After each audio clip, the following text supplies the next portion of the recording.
నేను 2008 నుండి కూడా ప్రకృతి వ్యవసాయం చేస్తున్నాను. ఈ సంవత్సరం అయితే ఆకుమడిలో ఘనజీవామృతం వేస్తాను. తర్వాత ఏమో 2 సార్లు ద్రవజీవామృతం స్ప్రే చేశాను.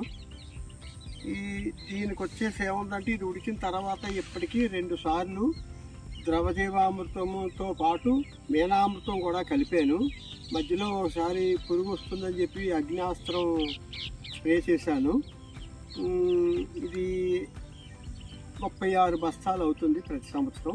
విస్తీర్ణం అయితే ఎకరా 15 సెంట్లు. ఈ రకం వచ్చేసి ఇది 1262 నెంబరు. తర్వాత మేము ఫస్ట్ నుంచి 2008 నుంచి కూడా ప్రకృతి వ్యవసాయం చేయడానికి గల కారణం ఏంటంటే ఆరోగ్యం కోసమే చేస్తున్నాము మేము.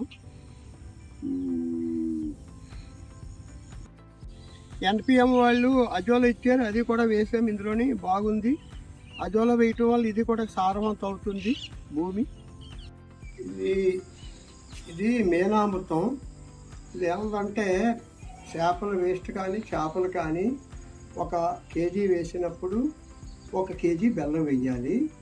ఆ కేజీకి 400 గ్రాములు బొగ్గుల పొడి, మన కర్రల పొగ్గులు ఉంటాయి కదా, బొగ్గుల పొడి వేయాలి. కేజీకి ఫార్ములా అన్నమాట.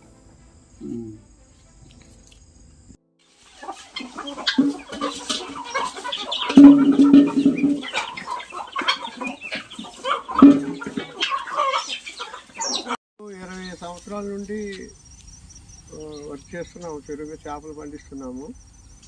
దీని విస్తీర్ణం అయితే ఎకరా 15 సెంట్లు. సంవత్సరానికి ఇంచుమించుగా 20,000 వరకు వస్తుంది. నాకు 40 కోళ్ళు ఉన్నాయి, 2 ఆవులు ఉన్నాయి. ఈ ఆవుల మీద ఏమో రోజు 15 లీటర్లు ఇస్తున్నాయి ఉదయం సాయంత్రం పాలు.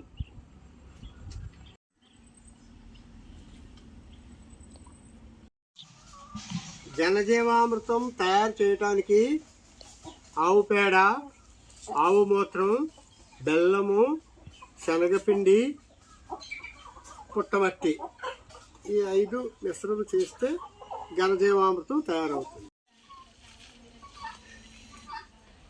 మనం పంట వేసే ముందు దుక్కులో వేయటం వలన ఎర్రలవిను ఎంత అడుగునున్నా సరే ఈ వాసనకి వాటికి బయటకు వచ్చి మనకి పంటను అభివృద్ధి చేస్తాయి. తర్వాత కూడా మనకి ఉపయోగపడేటువంటి పోషక విలువలు కూడా దీంట్లో తయారవుతాయి. ఈ ఘనజీవామృతం మీద మనం పంట పండించినప్పుడు తేమ తక్కువగా ఉన్నా సరే అది సరిపెట్టుకుంటుంది. మామూలు వరి కంటే ఇది అన్ని విధాలా బాగుంటుంది, తయారవుతాయి. పంటకి ఉపయోగపడే సూక్ష్మజీవులు తయారవుతాయి. అన్ని విధాలా కూడా బాగుంటుంది అన్నమాట ఈ ఘనజీవామృతం వేయటం వల్ల.